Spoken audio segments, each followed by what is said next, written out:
নওগাঁ জেলার মেয়ে হয়ে রাজশাহীতে একবারে সেটেল হয়ে যাব। এখন এসে অনেকে বলবে যে আপু কার সাথে সেটেল হবেন, কে আছে সাথে, আপু আপনার কি বিয়ে হয়ে গেল, এরকম অনেকে অনেক কিছু প্রশ্ন করবে, বাট এরকম কোনো কিছুই না। যেহেতু আমার এইচএসসি পরীক্ষা শেষ হয়ে গেছে, প্রায় শেষ, আর একটা আছে, তারপর প্র্যাকটিক্যাল কিছুটা আছে, তারপর আমার তো পড়াশোনা শেষ। দেন নতুন করে আবার প্ল্যান করতে হবে, নতুন করে আবার পড়াশোনা করতে হবে। কিন্তু আমার ইচ্ছে ছিল আমি রাজশাহী পড়াশোনা করব। এইচএসসি পরীক্ষা মূলত আমি রাজশাহী থেকে দিতে চাইছিলাম, বাট দুঃখের বিষয় আমার সেটা কপালে ছিল না হয়তো বা, কিংবা হয়নি বললেও ভুল, আসলে আমার বাসা থেকে যেতে দেয়নি, এটা হলো বড় কথা। দেন এখন আমার বাসা থেকে রাজি হয়ে গেছে, আজকে তো আমি যাব রাজশাহীতে একবারের মতো। দেন এখানে আমি যাওয়ার পরই রুম তো নিয়েছি মাস, তারপর এখন সব রকমের কেনাকাটা থেকে শুরু করে সবকিছু এখন কেনাকাটা করতে হবে নিজেকে। এখন তো আর বাসা থেকে সবকিছু নিয়ে আসা সম্ভব নয়, তাই এখান থেকে সবকিছু কেনাকাটা শুরু করে দিলাম। প্রথমে এসেছি বেডশিটের দোকানে, এখানে এসে সিঙ্গেল একটা বেডশিট নিব,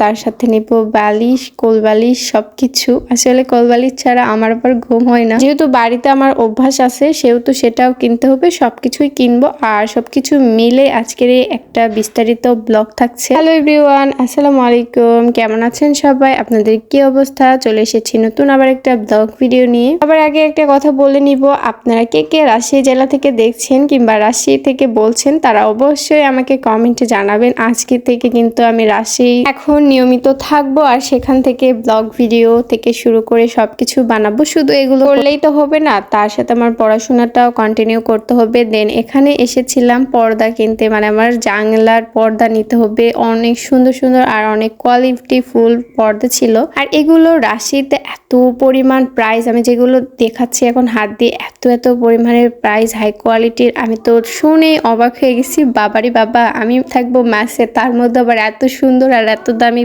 পর্দা কিনবো, এটা কি সম্ভব? এই জন্য তো আমি ওগুলো কিনবো না, সব থেকে কম দামি কিনবো। আর এত টাকায় পাবো কোথায় বলেন তো? আমার বাবা কি বড় লোক নাকি? ওই জন্য অত বেশি টাকা দামের এগুলো কেনা যাবে না বাবা। এই পাশে যেগুলো আছে এগুলোর দামও ভাবেন না যে কম, এগুলোর দামও অনেক বেশি। দেন এখান থেকে খুবই নরম আর খুবই সফট কয়েকটা বালুশ নিয়েছি, 2টা বালুশ নিয়েছি, একটা কোল বালুশ নিয়েছি, তার সাথে ঝাড়ু নিয়েছি, তার সাথে আরো কারেন্টের যত রকমের জিনিস আছে, ফ্যান আছে, সবকিছু কেনাকাটা করেছি। আজকে তো সবকিছু থাকছে কেনাকাটার একটা বিস্তারিত ব্লগ। নেক্সটে দেখতে পাবেন কি আমার রুম আমি কেমন ভাবে সাজাইলাম, কিরকম ভাবে কি করলাম, সেগুলো থাকবে। আর আজকে কিনেছি অনেকগুলো পাপুস, অনেকগুলো না, 2টা নিয়েছি। আমার যেগুলো প্রয়োজনীয় জিনিস আর যেগুলো একটু বেশি দরকার সেগুলো এখন মূলত সেগুলোই কিনতেছি। নেক্সটে আমার বাসায় গেলে আমি অবশ্যই সেগুলো আরো যেগুলো দরকার পড়বে কিংবা আরো যেগুলো লাগবে সেগুলো কিনবো। তো এখন এখান থেকে কিছু পরিমাণে প্লেট কিনবো, আর এত সুন্দর সুন্দর কাচের জিনিস, আমি তো দেখে পুরো অবাক। রাজশাহী বিভাগটা যেমন মানে অনেক বেশি সুন্দর আর অনেক বেশি মানে পরিপাটি, সেরকম মানে জিনিসপত্র এত পরিমাণে সুন্দর, আমি তো দেখে পুরো মুগ্ধ হয়ে গেছি। এত সুন্দর জিনিস, এখানে যদি আমার বাড়ি হইতো না তাহলে আমি এখান থেকে অনেক জিনিস কেনাকাটা করতাম, কারণ বাড়িতে সাজাইতাম। বাট আমার তো এখানে বাড়ি না, আমি এখানে মাসে থাকবো, তো সেই হিসেবে অত বেশি জিনিস কেনাকাটা না করাই ভালো। বাট অনেক সুন্দর সুন্দর ডিনার সেট থেকে শুরু করে আদার্স যতগুলান জিনিস লাগে, মানে একটা সংসারে যত রকমের জিনিস প্রয়োজন সবগুলো এত পরিমাণে সুন্দর, জাস্ট দেখে আমি তো পুরো অবাক।